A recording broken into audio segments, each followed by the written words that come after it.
Sebaik-baiknya kafir mati masuk neraka. Seburuk-buruknya muslim, kalau dia tak mati dalam keadaan kafir, mati tetap masuk surga. Satu cerita yang unik di Pekanbaru ini, Bapak Ibu. Saya pernah ditolak mentah-mentah itu untuk tidak boleh ngisi kajian di masjid tertentu itu, gara-gara saya pernah melarang ibu-ibu joget. Apa kata ibu-ibu tuh, jangan Ustaz mulai bulan depan Ustaz tak usah lagi ngisi. Saya usut-usut mengapa sebabnya. Rupanya pernah saya membahas tentang joget. Saya bilang, ibu-ibu itu haram joget atau kemudian makruh paling tidak, saya bilang gitu. Semenjak itu tak dipakai lagi, Pak. Kenapa? Karena ternyata mereka punya tradisi apa? Tradisi mereka joget. Jadi memang tradisi kami setiap 17 Agustus itu kami joget, kata dia. La ilaha illallah. Setiap ada bencana, mereka datang duluan. Misionaris itu. Dari tahun berapa? Bapak Ibu mungkin sudah pernah mendengar tempat-tempat Salatiga itu. Itu tempatnya lumbungnya misionaris dulu. Bahkan salah satu pesantren terbesar di Indonesia ini pernah disusupi. 3 orang misionaris dari Salatiga itu masuk ke dalam pesantren itu 6 tahun. Sampai jadi ustadz, sampai mengerti bahasa Arab, sampai mengerti Al-Quran, mengerti hadis. Bayangkan. Saking seriusnya ingin mencari titik kelemahan daripada Islam itu sendiri. Mereka pelajari, Pak. Islam itu mereka pelajari, bahasa Arab mereka pelajari, Al-Quran mereka pelajari. Saking seriusnya mereka. Lah kita yang sudah di dalam tak pernah serius dengan agama, sehingga mohon maaf ketika kita tak mendalami agama tadi, mudah kita tertipu.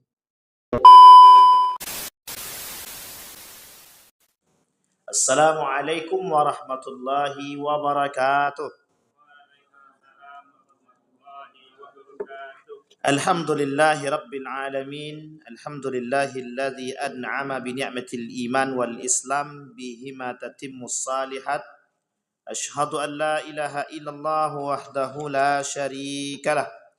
Wa ashhadu anna Muhammadan abduhu wa rasuluh la nabiyya ba'd.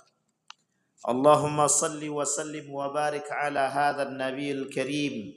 Allahumma salli ala Muhammad wa ala ali Muhammad fil alamin innaka Hamidum Majid.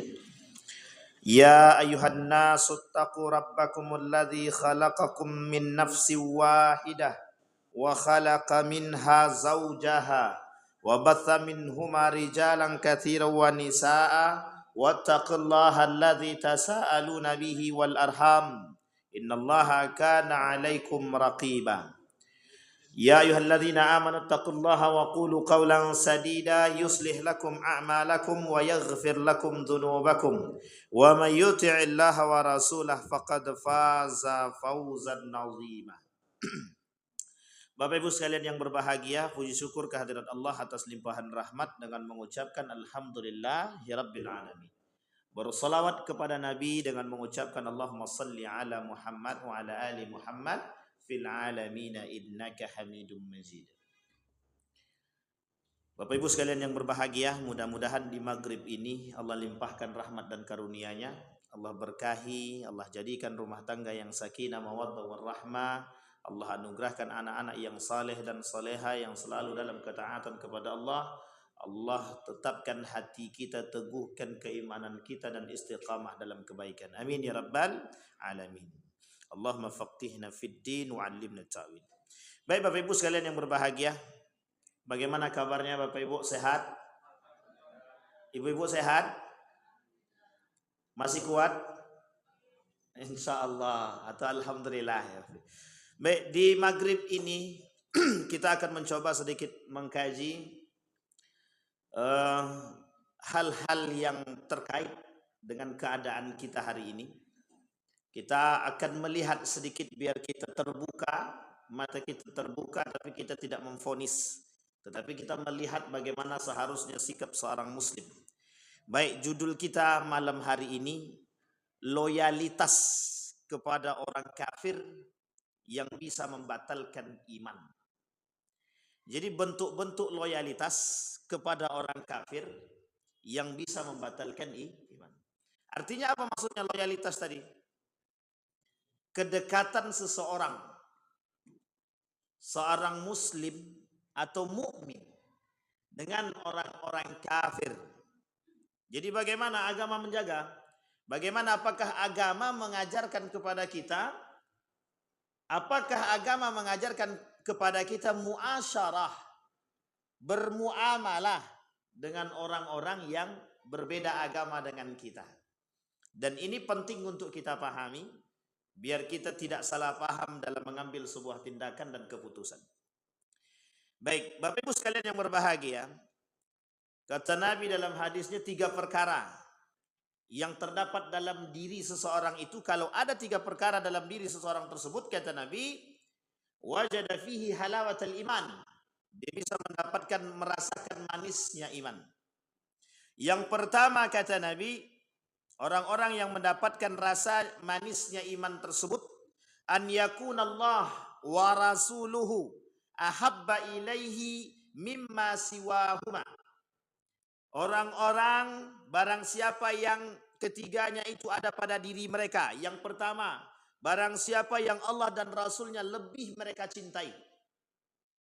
Misal Bapak Ibu, yang dimaksud dengan hadis ini adalah bagaimana seorang muslim mukmin terkhusus harus lebih mencintai Allah dan Rasulnya.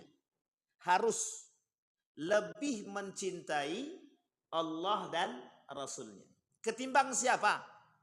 Bukan orang tuanya. Ketimbang siapa? Diri dia sendiri. Jadi artinya mencintai Allah dan Rasul itu berada pada tingkat pertama sebelum mencintai diri sendiri ataupun orang tua. Tidak bisa diganggu gugat. Dan itu kondisi iman dan masuk dalam kategori akidah. Arti yang kedua, poin yang kedua, barang siapa yang mencintai seorang hamba dan tidaklah ia mencintainya karena Allah. Artinya apa, kata Nabi? Wa an yuhibbal mar'u la yuhibbuhu illa lillah. Jadi Bapak Ibu, hukum mencintai seorang mukmin, orang yang beriman, kita mukmin, ada saudara kita mukmin, mencintai orang yang beriman itu hukumnya wajib. Wajib. Berarti bahaya Ustaz. Jangan salah paham pula. Bukan pula disalah pahami. Kalau dia mukminah bagaimana Ustaz? Ya itu bukan maksud dalam mencintai istri orang. Itu yang salah. Artinya apa? Seorang mukmin wajib mencintai mukmin yang lain. Pada kondisi ini adalah saling mengasihi, saling membantu, saling menyayangi, saling menasehati. Ini sudah kita sampaikan dalam hadis yang diriwayatkan oleh Nabi dalam kitabnya Syekh Bahasim Al-Asy'ari pada poin yang pertama 30 yang membatalkan, 30 tanda akhir zaman. Sudah disampaikan. Poin yang pertama itu adalah salah satu di antara tanda akhir zaman, kata Mbah Hashim Al-Asy'ari, itu adalah orang yang tidak peduli dengan agama dan orang yang tidak peduli dengan orang-orang sesama muslim atau orang mukmin. Yang kedua, an yakrahu an ya'uda fil kufri kama yakrahu an yuqzafa fid nar. Yang ketiga itu adalah membenci untuk kembali kepada kekufuran. Jadi orang yang mendapatkan halawatul iman tadi, orang yang benci untuk kembali kepada kekafiran atau kekufuran. Maksudnya apa? Orang yang membenci perbuatan-perbuatan yang identik kepada kekufuran. Ini penting untuk dipahami. Dan orang kalau 3 ini ada dalam diri dia, maka dia termasuk orang-orang yang disebut dengan mendapatkan manisnya iman. Kita ambil contoh yang nomor 3 tadi, terkait produk Israel.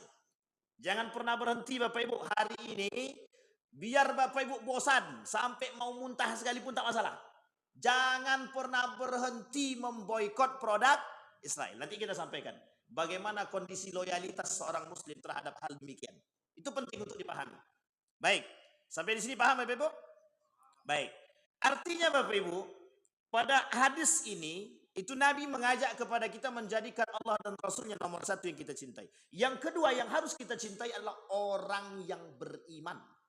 Dalam hadis ini, kalau kita pengen mendapatkan iman, manisnya iman, bukan orang kafir, apalagi musuh-musuhnya Allah. Kalau mencintai musuhnya Allah, dia ada 2. Apakah bisa membatalkan iman? atau justru terjerumus dalam kekufuran tapi tak membatalkan iman.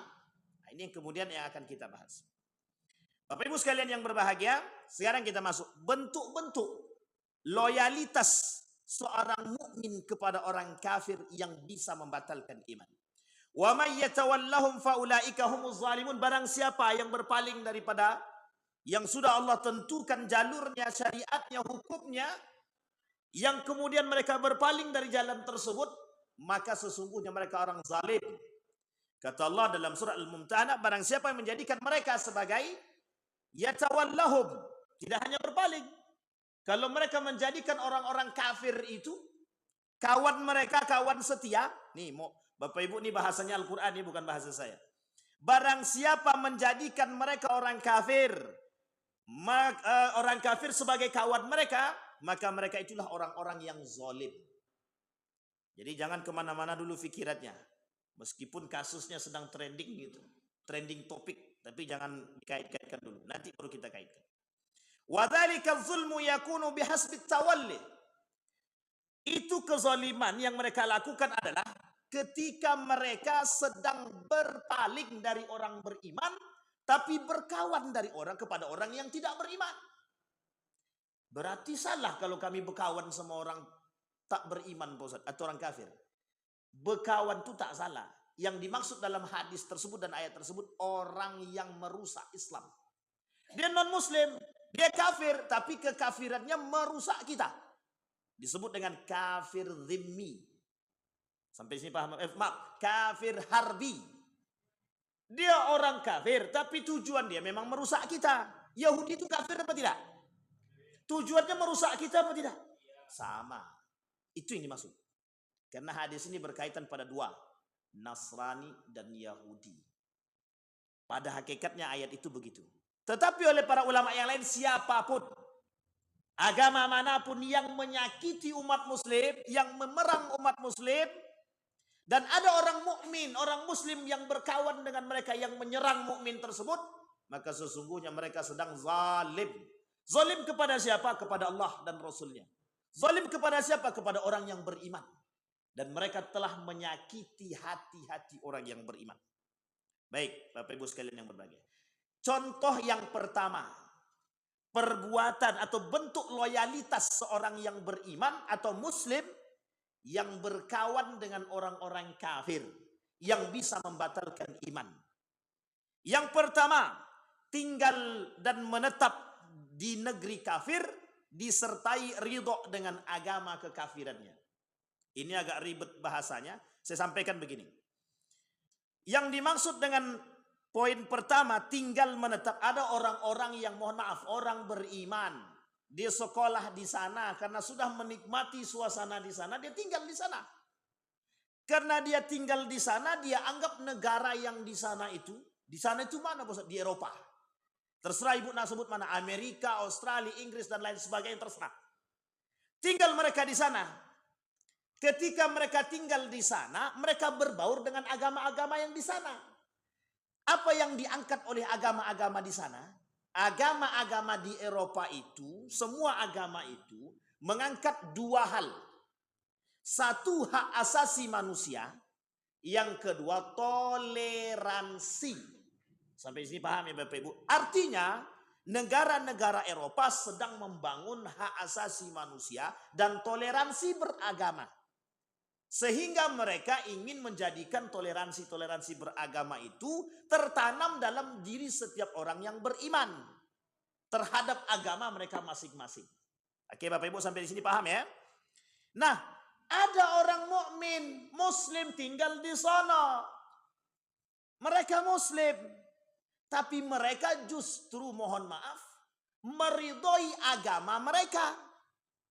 Kalaulah agama negara sana adalah agamanya kafir atau Nasrani misalkan, orang muslim mengakui agama yang di sana. Kemudian mengamini perbuatan-perbuatan di sana. Yang memang dalam agama Islam itu keluar daripada jalurnya. Sampai di sini paham Bapak Ibu? Artinya apa? Ketika mengamini kegiatan agama-agama yang berbeda, kemudian dia keluar dari pemahaman syariat Islam, maka pada hakikatnya dia sudah terjerumus dalam pembatalan iman. Artinya apa? Mengakui perbuatan-perbuatan orang-orang kafir yang keluar daripada jalur syariat Islam. Itu yang sederhana bahasanya. Tapi karena mereka tinggal, kami kan tinggal di sana, Pak Ustaz. Jadi kami harus menghormati mereka. Menghormati itu ada batasnya. Nabi tak pernah paksakan orang kafir dalam piagam Madinah itu untuk mengikuti agama Nabi. Tidak pernah. Dalam piagam Madinah yang diingkari oleh kaum kafir Quraisy dan Yahudi. Apa pernah Nabi memaksakan orang-orang untuk masuk agama Islam? La ikraha fid din. Tidak ada pemaksaan dalam agama itu, tidak ada. Sampai di sini paham. Kenapa kita umat muslim pula yang ikut-ikutan meleburkan diri kepada agama yang lain? Sampai sini paham ya Bapak Ibu ya? Artinya apa? Non muslimnya tak salah.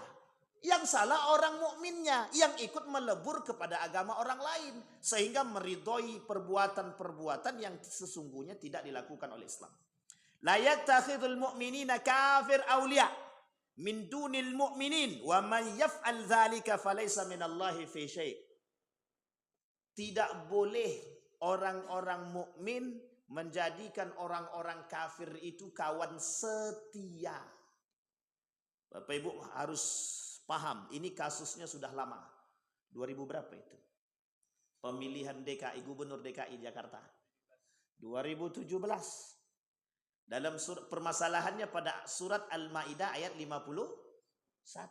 Yang dimasalahkan bukan ayatnya, Pak. Yang dipermasalahkan adalah dia bukan muslim.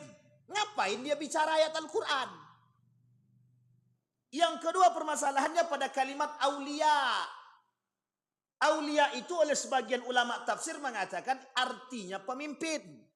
Tapi sebagian yang lain mengatakan mengartikan itu artinya adalah kawan setia. Kata guru saya, ahli tafsir yang baru meninggal, Profesor Dr. Haji Yunar Ilyas, ahli tafsir di Muhammadiyah. Apa kata beliau? Kawan setia saja tak boleh. Orang kafir. Kawan setia saja tak boleh. Apalagi pemimpin. Sebaik-baiknya kafir mati masuk neraka. Seburuk-buruknya muslim, kalau dia tak mati dalam keadaan kafir, mati tetap masuk surga. Meskipun cuci dulu. Kalau dia banyak dosanya. Kalau tak banyak dosanya, lebih banyak pahala daripada dosanya, ya langsung masuk surga. Tak perlu cuci-cuci. Kata guru saya begitu. Dan saya memahami konsep yang itu. Sampai sini paham Bapak Ibu ya. Ini penting Bapak Ibu. Nanti ada kaitannya dengan kondisi kita hari ini. Berapa banyak manusia yang mohon maaf. Demi duit mereka bergabung Pak. Demi uang mereka mohon maaf mengkhianati negara Republik Indonesia dengan merusak. Baik, itu yang pertama. Yang kedua, mengubah kewarganegaraan dengan negara kafir yang memerangi kaum muslim. Kalau adalah orang-orang muslim pindah dia ke Israel, dia ganti warga negaranya, itu contohnya. Ada orang Indonesia misalkan pindah ke Israel, dia bantu Israel, dia warga Indonesia, tapi muslim dia, tapi dia bantu, dia tinggal di sana, dia rubah kewarganegaraannya. Dalam pandangan para ulama, sebagian ulama mengatakan dia sudah membatalkan iman. Artinya apa? Dia mendukung perperangan itu. Maka Bapak Ibu sekalian yang berbahagia, yang mendukung Israel secara tidak langsung itu bisa dikatakan batal imannya itu. Muslim kah dia? Muslim. Masalahnya beriman apa tidak, itu masalah kita hari ini. Dia banyak orang muslim yang beriman sedikit. Yang beriman banyak, muhsin sedikit. Contoh orang muslim banyak. Yang sholat sedikit. Yang sholat banyak. Yang sholat khusyuknya sedikit. Banyak yang sholat khusyuk, banyak yang di masjid. Nah itu dia. Jadi urut-urutannya Pak. Banyak orang muslim tuh banyak. Tapi yang tak sholat, Islam lebih banyak pula. Itu kira-kira Islam apa itu? KTP atau abangan itu? Kedua-duanya itu. Jadi Islam di mulut, di hati tak Islam. Ini yang menjadi masalah kita Pak. Sehingga Bapak Ibu pembahasan ini itu menjadi pembahasan khusus dalam satu buku berjudul Al-Wala wal Bara. Dan pembahasan al-wala wal bara itu lama sekali. Bagaimana loyalitas seorang muslim terhadap muslim yang lain. Dan itu dibahas. Seharusnya kita umat mukmin itu harus punya dedikasi yang kuat terhadap mukmin yang lain. Al-mu'minu lil mu'mini kal bunyan yashuddu ba'duhum ba'du. Kita itu satu bangunan. Orang mukmin dengan mukmin yang lain itu satu bangunan. Hari ini kita senang. Mukmin sebelah dicaci maki, yang di sini senang. Mukmin di sini yang dicaci maki, mukmin sono yang senang. Kata orang Yahudi, kalian kan udah berantem, jadi kami tak perlu ikut campur berantem, gitu deh. Ketawa dia di belakang layar. Udah kayak apa namanya? Kita diadu domba. Mereka kita yang berantem, mereka yang tertawa. Mereka yang mendapat untung. Mengubah kewarganegaraan dengan negara kafir yang memerangi kaum muslimin. Karena senang dan ridho dengan negara kafir tersebut. Banyak nih Pak yang memuji negara-negara kafir itu banyak. Wah, aku tinggal di Australia, tingkat toleransinya tinggi. Aku tinggal di Australia, semakin di orang-orang di Irlandia itu mereka ateis. Tapi mengapa akhlak mereka baik? Bahkan lampu merah pun tak ada, kata dia. Jadi dia memuji Pak, sangat memuji negara-negara yang mohon maaf tak beriman. Itu kalau orang salah paham, kalau dia senangnya karena keridhaan dia, senangnya karena hati dia, itu bisa membatalkan iman. Jadi di Irlandia itu Bapak Ibu, kata guru saya itu tidak perlu lampu merah. Semuanya tinggal kesadaran aja. Kalau sudah saatnya jalan ya jalan, rapi begitu. Itu menterinya pernah satu ketika guru saya itu berkunjung ke sana. Itu kata beliau, mencari menterinya aja bukan sulit, mudah. Yang buka kantor menteri dia sendiri, yang ngajak makan pakai bayar sendiri. Jadi bayangkan kalau sempat kayak gitu di negeri kita, insya Allah itu baik kali itu. Senang pula kita anggota dewannya kan, dikunjungi dia yang bayarkan, itu mungkin lah ya. Tapi bukan ngambil dari duit yang lain kan itu. Ini bayar tapi ternyata ngambil pula dari yang lain.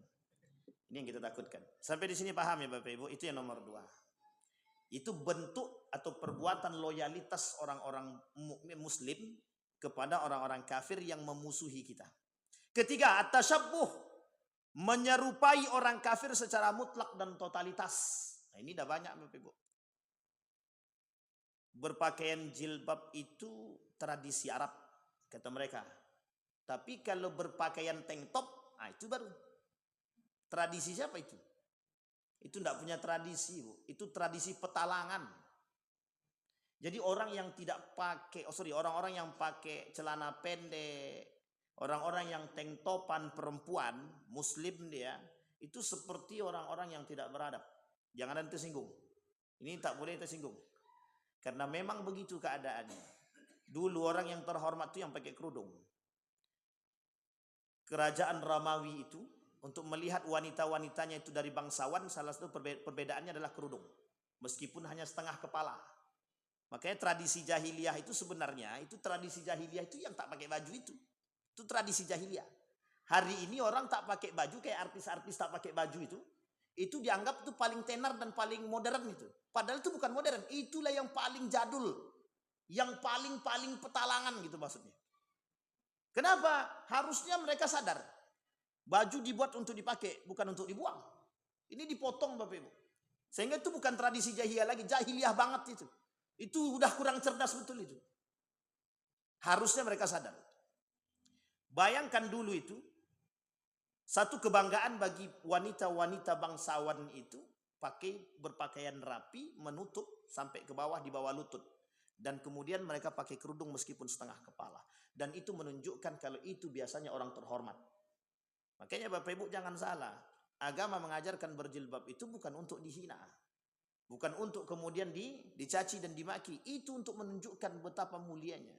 Perempuan yang berpakaian rapi, gamis, tidak nampak lekuk tubuhnya, berpakaian kerudung mohon maaf agak sedikit besar begitu, menutup segalanya. Kira-kira ada nggak cuit-cuit itu? Nggak ada Pak. Tapi coba mohon maaf, pakai celana lepis sewempit tepol, pakai baju terserah mau kaos atau apa, nggak usah pakai kerudung, jalan depan preman tuh. Apa kata preman tuh? Jangankan cuit-cuit, lebih dari itu pun bisa. Sampai sini paham ya Pak. Jadi mana yang tradisi jahiliyah itu? Yang pertama apa yang kedua? Yang terhormat itu yang mana? Yang pertama apa yang kedua? Yang terhormat yang pertama, yang pakai kerudung rapi. Orang tidak mau Pak ganggu gitu. Tapi kalau kita berpakaian, kita sendiri yang menampakkan aurat kita, yaitu mohon maaf, ya jangan salah. Kalau kata Sedas Latif itu, hei kaum Hawa, kata dia, jangan kalian rusak mata kami yang sudah dekat kepada Allah, kata dia. Dengan kalian berpakaian, kami rusak matanya gitu. Tak ditengok salah, ditengok sama. Tak ditengok rugi, ditengok salah, kata dia. Yaitu kata Sedas Latif begitu. Saya menukil aja, Bapak. Artinya memang begitu, Bapak. Saking terhormatnya mereka berpakaian yang rapi. Baik. Apa contoh lain tasyabuh? Mohon maaf Bapak Ibu. Contoh yang lain tasyabuh itu kita yang mengikuti tradisi mereka. Apa tradisi mereka? Baik tradisi selamatan dan lain sebagainya. Majelis Ulama Indonesia sudah mengeluarkan fatwa tentang haramnya mengucapkan selamat kepada agama yang berbeda. Dan itu kita ikuti. Masalahnya hari ini itu yang muslim pula yang menolak fatwa tersebut. Itu yang kita maksud. Iman itu taruh di mana itu kita nggak tahu. Muslim yang menolak fatwa MUI itu mengatakan haram mengucapkan selamat itu kepada agama yang berbeda. Tapi datang muslim. Sebagian muslim menolak. Pertanyaannya itu mereka menolak karena nafsu atau karena iman?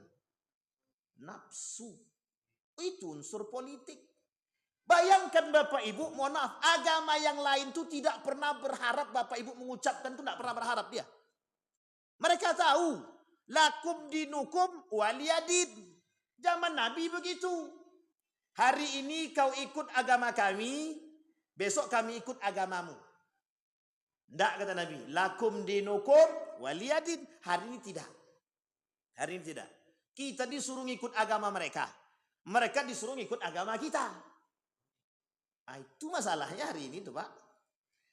Besok-besok anak-anak kita disuruhnya ngikut doa agama yang lain. Terus agama lain disuruh ngikut doa-doa kita. Itu tidak masalah. Itu yang menjadi masalah itu kalau kita yang ikut agama lain. Itu yang menjadi masalah kita hari ini Pak. Mohon maaf Bapak Ibu. Coba perhatikan baik-baik. Hampir di setiap tempat itu. Jualan itu. Ini karena sampai keluar ya Pak Ketua. Agak gimana sedikit tapi ya udahlah. Jadi Bapak Ibu, coba lihat toko-toko itu. Toko-toko mohon maaf, jangan ada yang tersinggung ya. Ketika tanggal 25, itu orang sudah rebutan itu mau pasang apa. Di setiap toko-toko, bahkan toko-toko muslim kadang-kadang menyediakan bunga-bunga, apa namanya itu? Parsel-parsel itu. Apa lagi namanya itu ya, yang ini tuh? Pohon Natal. Coba bayangkan. Itu toko-toko Pak. Bahkan menjual kadang-kadang orang muslim yang pakai pakaian begitu. Apa alasan mereka? Kami ingin menghormati mereka. Mereka tak butuh penghormatan kita. Mereka dah tahu kita tak mengganggu mereka saja. Kita sudah dianggap sudah menghormati. Itu yang tertinggi. Ini ngapain pula orang sudah tidak minta, kita pula yang nyosorkan diri. Nah sinilah kami hormati. Nah, ini masalah kita hari ini Bapak Ibu. Terlalu berlebihan. Berbeda ketika mereka menjadi seorang pemimpin. Itu berbeda. Hukum ini terkait Bapak Ibu. Ketika seorang pemimpin, bagaimana hukum seorang pemimpin ketika dia menjadi seorang pemimpin mengucapkan kalimat tersebut? Boleh atau tidak bolehnya oleh para ulama berbeda pendapat. Ada yang membolehkan dan ada yang tidak membolehkan. Ada yang membolehkan tapi dengan syarat. Dan ini Bapak Ibu diajarkan oleh agama kita. Kalau bukan pemimpin ngapain? Dan kita tidak punya hak untuk mengucapkan demikian Bapak Ibu. Dan ini adalah masalah tahunan. Sehingga muncul fatwa MUI terhadap pengharaman pengucapan tersebut. Itu pun ditolak. Artinya apa? Ketika mereka menolak itu loyalitas mereka kemana? Ke Islam kah atau ke agama? Tergantung Bapak Ibu. Loyalitasnya pada satu kalimat toleran. Cuman kalimat toleransi. Toleransi itu yang mereka anggap adalah mereka angkat dengan nilai-nilai merusak nilai-nilai Islam. Islam tidak perlu diajarkan toleransi. Karena Islam sudah sangat toleransi. Penting untuk dipahami Bapak Ibu. Piagam Madinah jelas. Yang mengingkari piagam Madinah mereka. Kaum kafir Quraisy dan kafir Yahudi. Mereka yang mengingkari. Perjanjian Hudaibiyah mereka yang mengingkari. Bukan kita yang mengingkari. Tertulis jelas bahkan menurut Nabi. Kata Nabi, yang menyakiti orang kafir yang sudah berada dalam naungan kami, tanggungan kami, mereka sedang berhadapan denganku, kata Rasulullah. Tapi kalau kafir harbi itu kafir yang memerangi kita, ya itu memang harus kita lawan. Kalau mereka menyerang kita, kalau kita tak menyerang, kita yang mati. Artinya Bapak Ibu, hari ini itu banyak bermunculan. Dan kita bisa membedakan mana yang kafir zimmi, mana yang kafir harbi. Yahudi, Nasrani yang misionaris itu mesti mereka memerangi kita. Dan kita harus apa? Melawan mereka. Tidak bisa kita diam. Sampai sini paham ya Bapak Ibu? Ini penting Bapak Ibu, harus kita pahami. Udahlah, itu kan urusan mereka. Kita yang nggak punya loyalitas terhadap agama kita. Kita nggak punya dedikasi terhadap agama kita. Kita nih, setiap orang berpikir untuk diri dia masing-masing. Baik, contoh yang lain, tasabuh dengan agamanya mereka. Mengikuti tradisi mereka. Dengan dalih, mohon maaf, toleransi.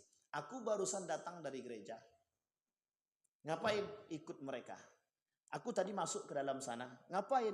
Untuk menghargai agama mereka. La ilaha illallah. Umar bin Khattab pernah sholat di pelataran gereja. Artinya apa? Ketika itu Umar mengatakan, Umar tidak menghancurkan gereja tersebut. Tapi Umar hanya sholat di depan. Kata Umar, kalau aku masuk, aku khawatir orang-orang dari agamaku menganggap memperbolehkan masuk ke dalam itu. Tapi kalau dia kemudian tidak sholat di dekat situ, aku khawatir kalau orang-orang akan menghancurkan itu. Sehingga Umar bin Khattab sholat di depan. Biar apa? Biar tidak terjadi keduanya. Bayangkan cara Umar bin Khattab menjaga. Makanya Bapak Ibu, berbeda pendapat. Tapi yang paling kuat, kita dilarang Bapak Ibu untuk masuk ke tempat ibadah mereka, itu dilarang. Mereka kan sudah masuk ke dalam tempat kita, itu tak urusan kita, ngapain kita bahas? Mereka mau masuk ke dalam kita, itu tergantung hukum agama mereka. Sekarang yang menjadi pertanyaannya, ngapain kita masuk ke tempat mereka? Itu pertanyaan kita hari ini. Bahkan mau sholawatan di sana. Mau ngapain kita sholawatan di sana? Emang masjid kurang cukup? Memang kurang cukup sih Ustaz. Selama ini kami tak di dalam masjid, di luar. Sampai sini paham Bapak Ibu. Bapak Ibu boleh lihat kasus-kasus hari ini Bapak. Aneh-aneh. Apa maksudnya aneh-aneh? Sholawatan di gereja. Sholawatan. Kemudian di luar, di vihara, di tempat-tempat tertentu, tempat-tempat ibadah mereka. Oh kami mau, mau dakwah. Ya, ada dua kemungkinan. Bisa jadi dia yang ikut kita atau kita yang ikut dia. Kalau tak kuat iman, maka dalam syaratnya seorang mukmin yang berangkat ke negara asing, itu ada syarat Bapak Ibu. Seorang yang pergi safar ke negara Eropa atau keluar daripada negara asalnya, yang memang negara itu kuat dengan kental dengan agama-agama yang lain, maka itu bersyarat. Apa syaratnya? Orang yang berangkat itu harus kuat iman dulu. Ini yang terjadi Bapak Ibu hari ini. Banyak yang berangkat ke sono, balik-balik, mohon maaf. Kadang kurang lurus itu adabnya. Akhlaknya tidak lurus. Kadang-kadang mohon maaf dipermainkannya agama. Ketika dia belajar di negaranya di Indonesia, dia dari pesantren. Dia ngerti agama. Dia tahu bagaimana memposisikan nilai-nilai agama. Ketika dia belajar ke sana, balik dari sana ke sini, makin liberal. Yang tadinya pakai kerudung tak jadi pakai kerudung. Yang tadinya pakai gamis nggak jadi pakai gamis. Yang tadinya pakaian sopan sekarang pakai pendek. Kadang-kadang sudah berbuah Pak. Nilai mereka anggap apa yang mereka dapat di sana bisa mereka bawa ke sini seutuhnya dengan dalih hak asasi manusia dan yang kedua toleran. Cuman itu Pak, dua itu. Dan dua ini sengaja ditanamkan oleh kaum orientalis untuk merusak nilai-nilai agama Islam. Jadi Bapak Ibu dipaksakan untuk mengamini apa yang mereka perbuat. Sampai sini paham ya Bapak Ibu ya.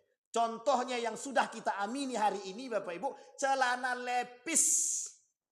Dulu orang Melayu tuh anti pakai celana lepis itu. Hari ini jangankan lepis, legging.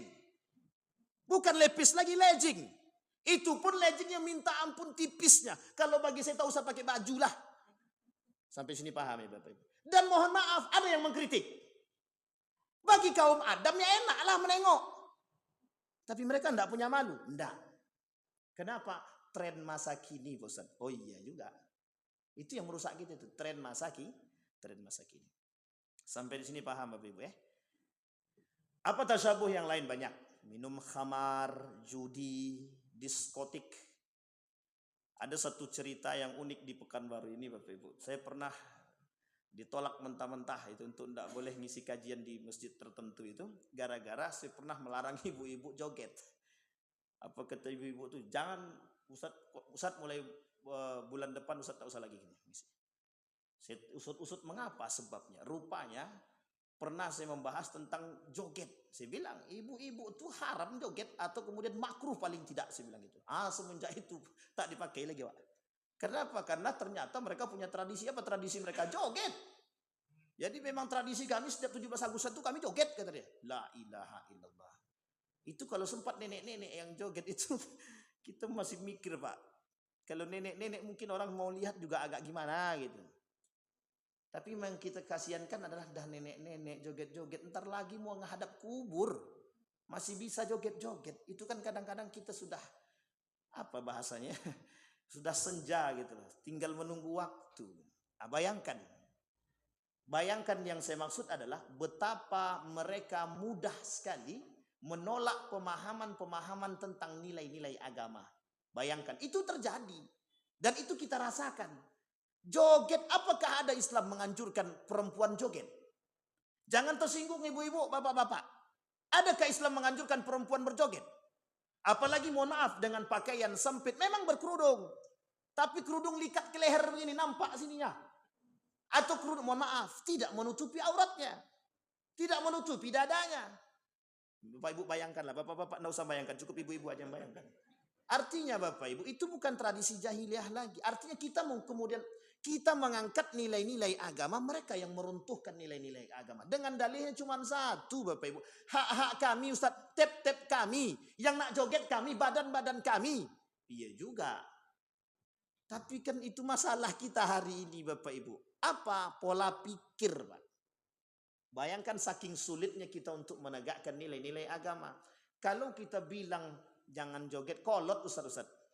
Bapak Ibu tahu kolot ya? Dianggapnya awak ini jadul. Ustaz tak ngerti. Apalagi kalau sempat musik yang dihidupkan itu selimut tetangga. Dan tidak betul pula itu selimut lagu. Tak mungkin pula selimut tetangga. Ternyata itu kiasan lah. Dan sebagainya. Bapak-bapak tidak usah ikut-ikut menikmati Pak. Baik, itu yang ketiga. Tasyabuh Pak. Hari ini terlalu banyak perbuatan-perbuatan. Yaitu tadi Pak. Karena ini dampak daripada peradaban. Westernisasi peradaban barat setelah runtuhnya Turki Utsmani, kemudian peradaban Korea, peradaban Jepang dan lain sebagainya. Sekian banyak peradaban itu kemudian datang silih berganti untuk menggerogoti kita Bapak Ibu. Yang paling kuat adalah westernisasi, peradaban barat. Kenapa? Karena memang mereka bertujuan untuk meruntuhkan nilai-nilai agama yang ada pada diri kita.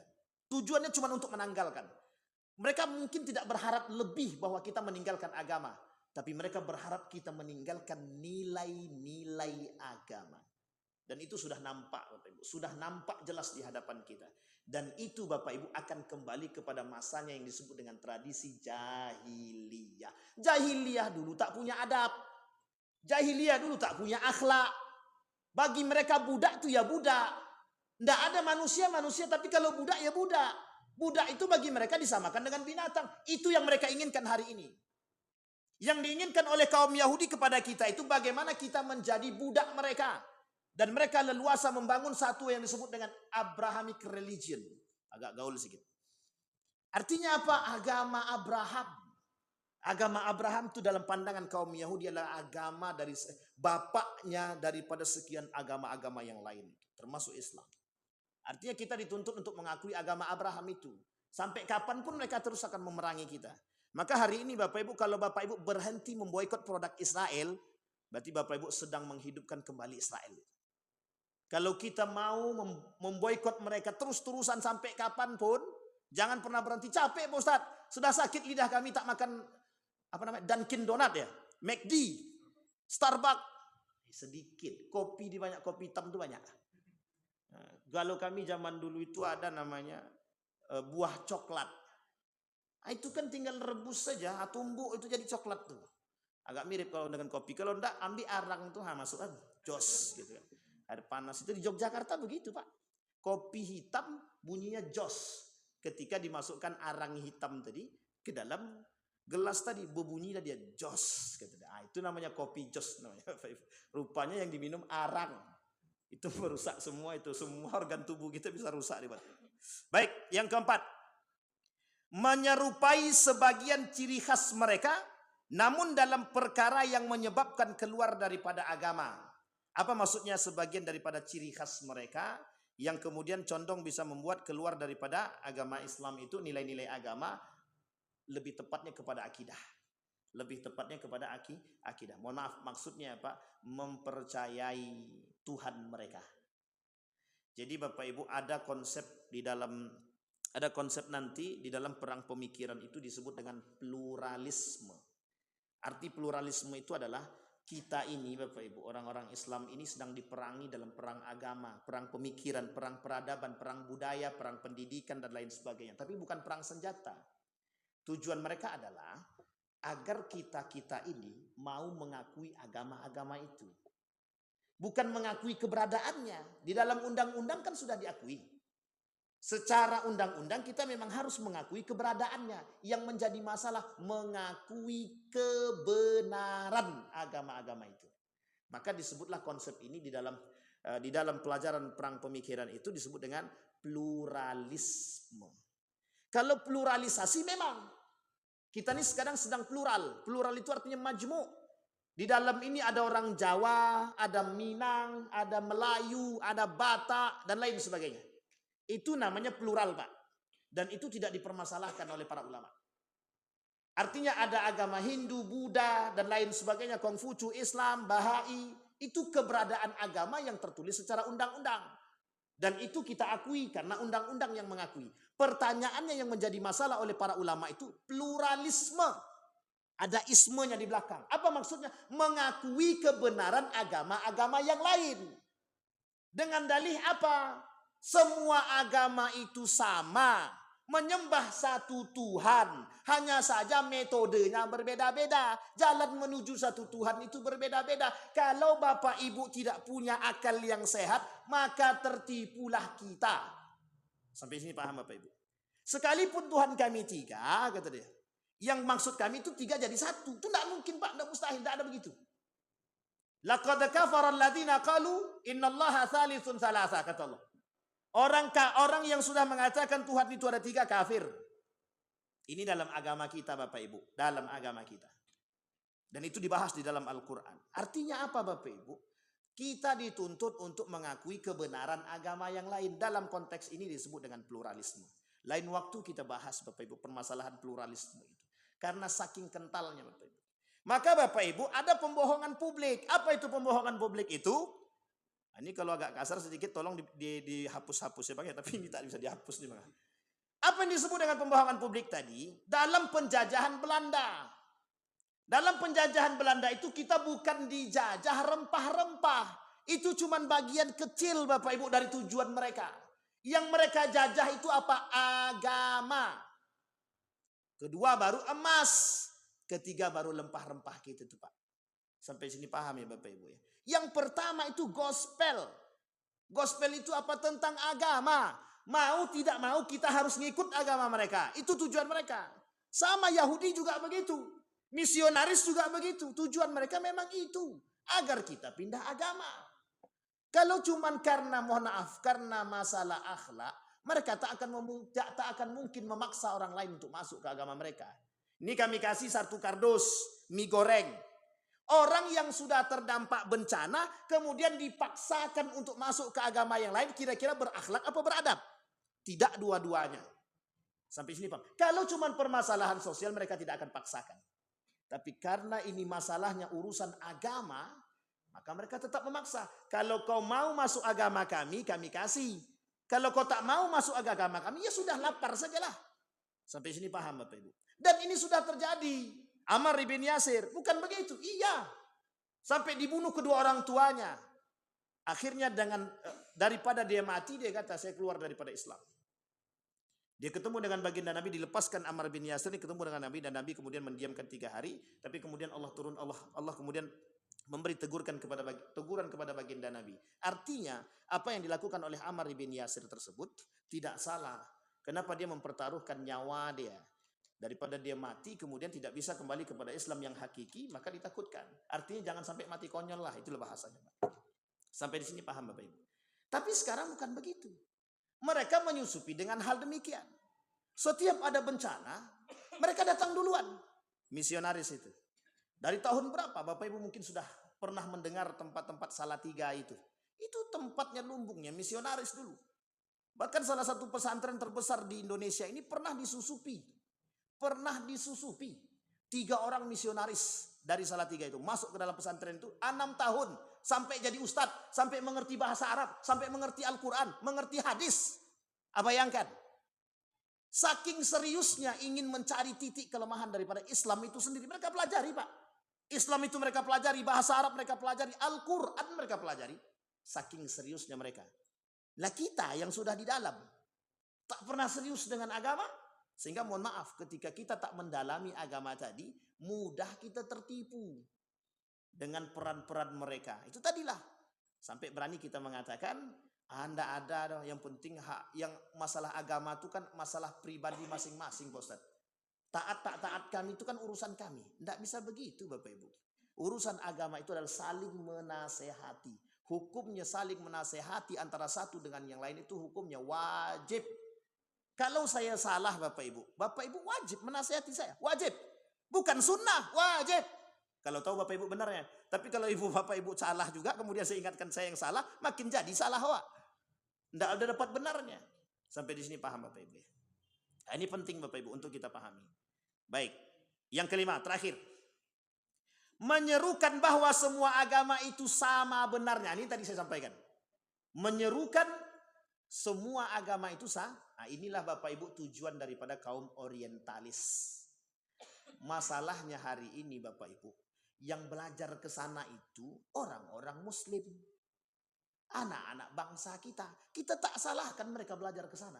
Hanya saja ketika balik tumbuk yo aman sikit otak tuh. Bukan semakin rumit, semakin rusak. Sehingga mohon maaf Bapak Ibu. Karena pemahaman hak asasi manusia tadi dan toleransi yang begitu tinggi mereka angkat, sehingga itulah yang kemudian merusak nilai-nilai agama Bapak Ibu. Sangat rusak Bapak Ibu, sangat rusak. Wa may yabtaghi ghairal islami dina fala yuqbala minhu wa huwa fil akhirati minal khasirin, kata Allah. Tapi banyak orang tak sadar. Karena mendengar beasiswa tadi, berapa beasiswa kamu ke Amerika tuh? Cuman 750 juta. Cuma. Itu tergiur Pak. Tergiur. Berangkat.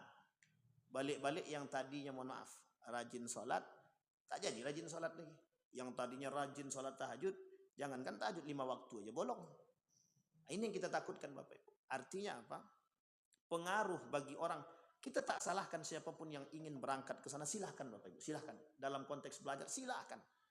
Tapi bukan berarti mengagungkan mereka. Belajar studi Islam itu yang bagus adalah di Eropa. Sejak kapan? Sejak kapan? Saya sudah sampaikan Bapak Ibu, kalau saya tak salah di Masjid Nurul Yakin saya sampaikan. Satu ketika kami pernah menjadi di jurnal itu sekretaris. Dia ada pengumpulan tulisan-tulisan ilmiah Bapak Ibu se-Indonesia ini, yang ingin masuk ke dalam tempat tulisan kami silahkan. Dalam dunia akademik begitu. Nah Bapak Ibu, kebetulan ada satu tulisan yang masuk. Di dalam tulisan itu banyak ayat Al-Quran dan hadis Nabi. Apa kata mereka yang lulusan dari Eropa itu? Ada yang lulusan dari Australia, Amerika, Belanda. Kami berempat itu Bapak Ibu. 3-nya lulusan dari sana, saya lulusan Indonesia. Apa kata mereka yang bertiga ini? Ini tulisan ini terlalu banyak ayat Al-Qur'annya. Tidak perlu dibahas, kata dia. Tolak. Tak usah terima. Kalau dia mau, tolong perbaiki tulisan itu, kata dia. Kalau sudah diperbaiki tulisan itu, kurangi ayat-ayatnya. Coba kemukakan nalar berpikir logikanya. Coba bayangkan Bapak Ibu. Rusak apa tak rusak? Artinya apa? Mereka tak suka memperdebatkan ayat Al-Quran. Betul. Karena ayat Al-Quran bukan untuk diperdebatkan. Tapi kebenaran Al-Quran itu mutlak apa tidak? Mutlak. Artinya apa? Harusnya mereka yang berpikir. Ketika bertempur dengan Al-Quran yang direndahkan akal apa Al-Qurannya? Kalau kita sedang berhadapan dengan Al-Quran, kebenaran Al-Quran mutlak yang harus kita turunkan akal kita. Al-Quran mengatakan 2:1 dalam ilmu waris. Yang harus kita turuti adab atau Al-Quran? Atau akal atau Al-Quran? Tidak adil Al-Quran itu yang harus itu 2:2 atau 1:1. Itu yang terjadi hari ini. Mereka terlalu meninggikan akal sehingga beranggapan, mohon maaf, kadang-kadang apa yang tertulis di dalam Al-Quran itu mereka anggap tidak benar atau perlu adanya revisi. Kok Al-Quran kalamullah mau direvisi? Siapa lo? Menulis surat cinta aja belepotan. Ini mau merevisi ayat Al-Quran. Sampai di sini paham Bapak Ibu ya? Ini Bapak Ibu kondisi kita hari ini. Cara mereka masuk lewat mana Pak Ustadz? Lewat pendidikan, lewat budaya.